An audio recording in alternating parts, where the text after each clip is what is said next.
Let me just ask one last question. I'd like to ask the chief this. Chief Rolle, is there any time that you have allowed any police officers on your force who have failed the psychological test? Have you overridden that?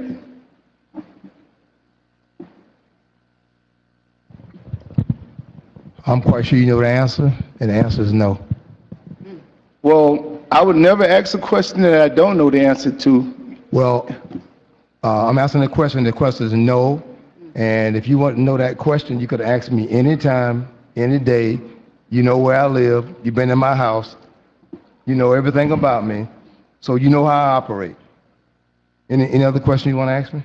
Well, basically, this is what I'm trying to tell you, the consequences of color. The consequences of color is that when a black citizen comes down and make a request to a public servant that works for us, this is the kind of, how do I say, the condensation, the disdain, and the response to this. I am your employer.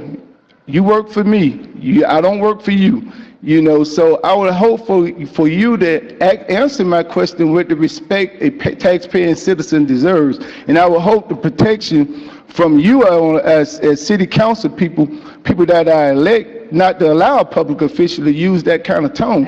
Now, yet and still, we're not going to personalize this. This is basically about a policy. This is about information to be able to protect the citizens. There's no personal indictment against Mr. Rolle, but there is an indictment against the chief of police of Homestead that leads this department in their behavior and their demeanor. There has to be some accountability.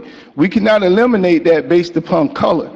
I'm here to use rational reasoning instead of racial reasoning. However, I can't be blind to the racial reasoning that's being applied to me.